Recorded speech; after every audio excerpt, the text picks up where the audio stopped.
Oya, or should I say Oya? Because this is what we're going to be working on today. So Oya is an age-old Turkish technique. It is an edging, a lace edging, most commonly used for lining the edges of scarves, headscarves, hijabs, and trims of Oya and scarves with Oya stitch onto them are still being sold in Turkish markets all over today. Now, traditionally, Oya was made with silk strands and some kind of stitching, but not always crochet. But for today, of course, we're going to be working on a crochet version of Oya. So these are my recommended references for learning Oya. They're the books that are called The Beaded Edge 1 and 2 by Midori Nishida. And there is some really great history on this tradition. They give some of the meanings of the motifs that women would use for their edgings. My favorite being the chili peppers worn by a woman who was mad at her husband. So here are some examples of crochet trims that I've done in the past, and one that has been directly sewn onto an Indian marketplace quilt that I'm making. And for today we'll be working on a very similar pattern to this one here called the Dancing Fan pattern, and that will be used in the Mandala Unplugged sampler, so you can come back and use this tutorial as a reference. Here are the supplies that you're going to need to make some Oya. I've got a size 5 pearl cotton, a size 6 steel crochet hook, which, believe it or not, I would normally go much smaller, but I want you to be able to see this thing, and 2 different colors of size 8 beads. And incidentally, this $12.95, that is not the price. That's not how much a little package of seed beads is going to cost you. It's way less than that. $12.95 is their number. And fusionbeads.com is my new source for size 8 beads. They have a million different colors, and everything was packaged and timely shipped. So just a little plug for them. I have ordered from them one time, and I was really happy with what I received. And they seem like a really cool company out of Seattle. So when you look at Oya, it's kind of scary because it looks really hard. It's teeny tiny. But you know what? It's just chain stitches and single crochets essentially. Actually, I think we're going to work double crochets in here. But nothing, no trickier stitch than we've learned all month. So the first thing we need to do is string our beads. I'm just working on this little pad here so that the beads don't go all over the place. Just spill some out. And I'm going to make the base of the flower in these metallic beads, and then the little petals I'm going to make with the black beads this time. So what I need to do is string these beads on in reverse order, meaning that the base of the base of the flowers are worked first, and the petals are worked last. So we've got to reverse that. So we need to put the black ones on first and the metallic ones on last, because we're going to start crocheting with this end with the metallic beads first. All right. There are beading needles. You could run right out and get those, or you can take a piece of dental floss. I've got probably a 30 gauge piece of wire. You can certainly use, I think, a 26 or 28 gauge even. Bend it in half, and then just place the yarn in the fold, and then you can string the beads on. If you did dental floss on a needle and strung the beads on, you could just pop them right down. So we said we were going to do the black first because we're going to crochet the black last. So just make sure that the wire that you folded is in half and you're putting the bead on both halves of the wire. The Dancing Fan pattern has 4 beads for the base and 8 beads for the petals. So we're going to go ahead and do 8 black beads. And you know what? This is a lot easier if the ends of the wire are even. I keep only piercing one end. And you could twist it if you wanted to. So we've got 4, 5,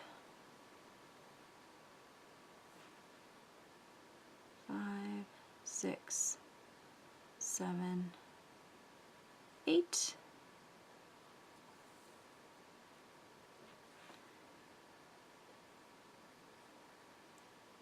1, 2,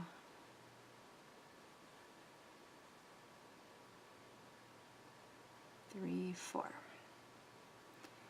And that is the pattern, that's the stringing pattern that you would do for how many fans you want, and in this case, like I said, we're going to do 5. All right, the boring part is over, and now it is time to get these beads crocheted in their place. So we're going to just start with a slip knot. Remember, the one that's crossing over comes up and through. That goes on your hook.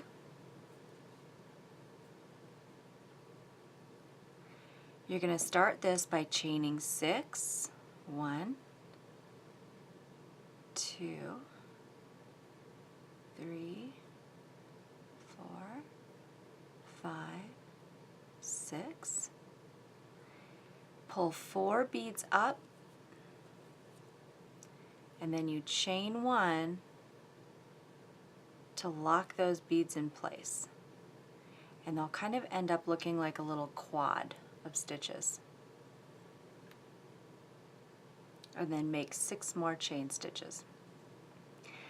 So for this tutorial, we're doing 5 fans, but in the mandala, make sure that you put on enough to make 7. We're going to do 8 strands of 7 fans to work in one part of the mandala. So we're doing 5 here, but if you are watching this for purposes of the project, the stitch along project, it is 7. Okay. So now we're going to work 8 double crochets in the space between the middle of the beads. So you're turning it around. You know, in crochet, we would normally be going right to left if you're right-handed, but to work, we're going to work backwards into this before we continue forward. So 8 double crochets. And you're going to insert the hook so that there are 2 beads on one side and 2 beads on the other side, and you're just going into that strand there and working a double, which was yarn over first. Grab the yarn and pull through 2. Pull through 2. Yarn over. Pull through 2 and 2. 7.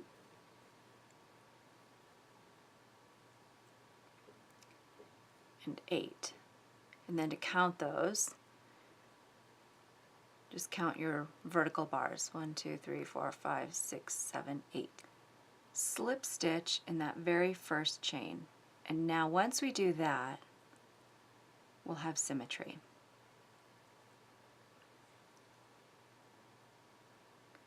Now to go back and go in the other direction, we're going to turn it again,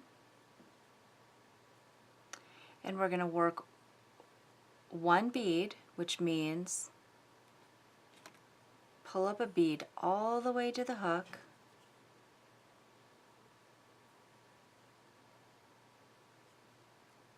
chain 1 to lock it in place, and then single crochet at the top of the first double crochet.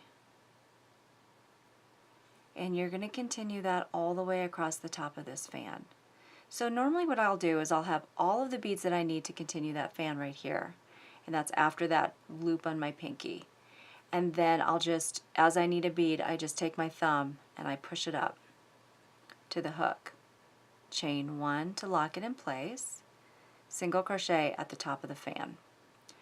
You may notice that the beads are coming out on the other side, and that is because we are working the back of the fan right now. So when you're crocheting with beads in this manner, the beads will always pop out on the opposite side of where you're working. So when we flip it over, it becomes really beautiful. That's what you have. Isn't that pretty? Beautiful. Next step is to chain 6.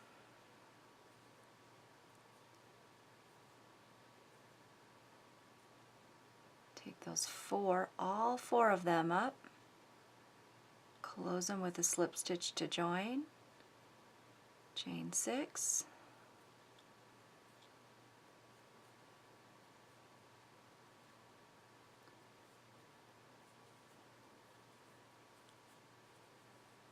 and then we're going to work those 8 double crochets back into the top of this like we did before. So we're on the next step where we're doing 8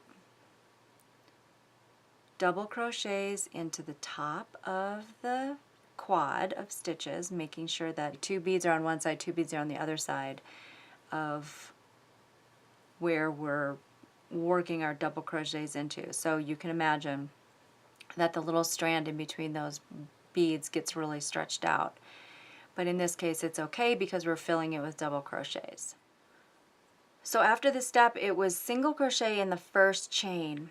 And so what that is in here in subsequent fans is the very first chain you did after that fan.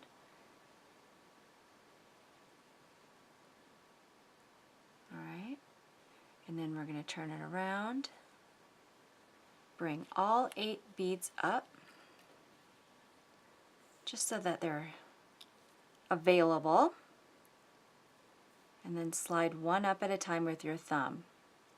Lock it in place and work a single crochet in the first double crochet coming back on that fan.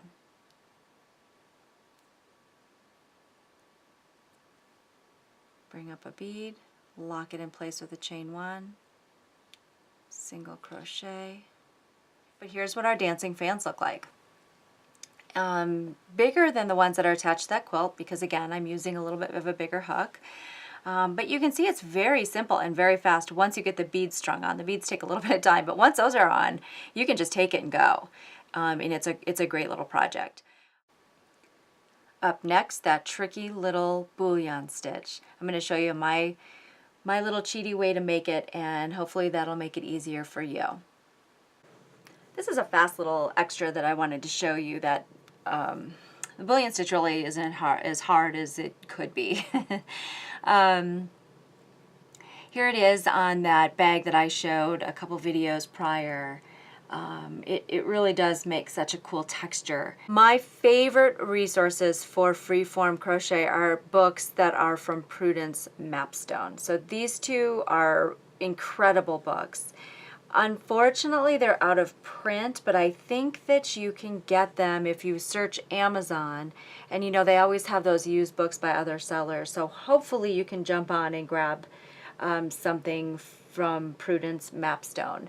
But there are some other authors that do a really good job with freeform crochet as well. So if you can't find her, you'll be able to find many resources for freeform knit and freeform crochet. The first thing that you really want to consider is yarn selection. If you have a stringy loose weave cotton, that is not beginner bullion yarn because it splits constantly. The best thing to choose is a wool or a wool silk blend. These bullions look really beautiful if they have a sheen to them. This has, I believe this is 100% wool, but it's a multicolor, so it kind of adds some interest there. And the color repeats are just short enough so that each stitch is a different color, which I think is really kind of fun. But okay, so on to the bullion. We're going to just start as always with a slip stitch on the hook. This is a worsted weight wool yarn and I'm on an eye hook. I wanted those bullions a little bit bigger, the stitches bigger. So to start, we're going to chain 1, 2, 3, 4, join with a slip stitch into the first chain to form that ring, and then chain 3. 1, 2, 3. This chain 3 gets us to the top of where the bullions will be, and we will not be chaining again. The rest of the stitches around this row are bullions, and make sure you find the center of the ring. Don't go into any stitches, go right into the center. So the instruction for a bullion is wrap the crochet hook 5 times. 1, 2, 3, 4, 5. Insert the hook into the ring and bring the yarn forward. And then bring that yarn through all 5 loops on the hook until you have 2 left. Now if I were to just try to bring this yarn through all 5, there is no way. It's so tight on here. So the best thing to do is 1 at a time. And note that we are not yarning over here. We're basically just taking that yarn that we pulled through the center and we're going to pull through these stitches 1 at a time. 1, 2, that will happen, 3, you can even take them and push them over the hook if you want to, if you really want to cheat. Nothing wrong with cheating and crocheting. And then once you have your 2 yarns on the hook, you yarn over and lock them into place with the single crochet. Of course, the only problem with, lifting them over by hand is that the stitches do get stretched out, but you can pull them into place and make them even. All right, the next one, 1, 2, 3, 4, 5, going into the ring, and then pulling that same yarn through 1, 2, 3, and you see how they're just sliding down and stacking up really nice on that yarn. 4 and 5, yarn over, pull through 2. I'll do one more for you. 1, 2, 3, 4, 5.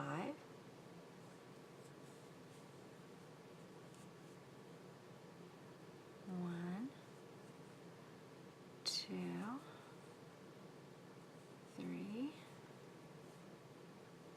4, 5, and once you have those 2 stitches on, this is the previous one, and this one we've got to yarn over and bring them together.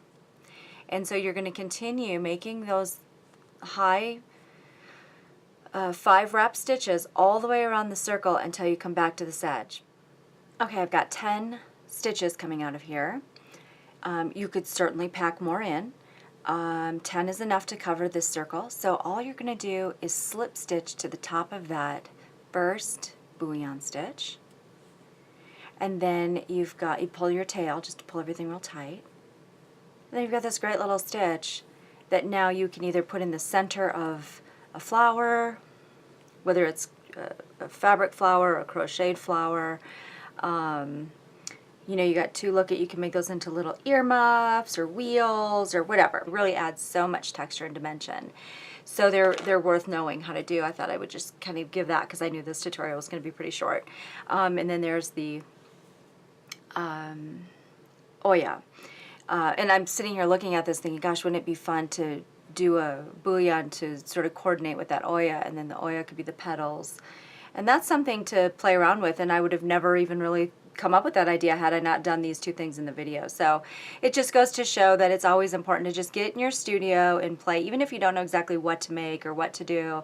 Just get in and just start. Don't think about what you want to do. Just do it. Just get in there and work, and ideas will pop into your head and things will just kind of magically happen. I'm super excited for next week because I'll be unveiling the mandala, the stitch along that we're going to be able to do together. The other thing that I'll be working on in that December 3rd video is sashiko, and that is the first thing that we're going to do in the mandala. In fact, I like to call it Sasha Quilt because we're going to use a sashiko stitch and to hand quilt the layers of the mandala background together, and that'll be the first thing we do on January 1st. The kits are going to be available on December 3rd, and the first batch will ship out on December 18th. In the meantime, thank you so much for joining me for Crosscraft Sundays. I hope you've enjoyed this 4-part crochet tutorial as much as I've enjoyed sharing my knowledge of crochet with you. Have a wonderful Sunday, and we'll see you next week.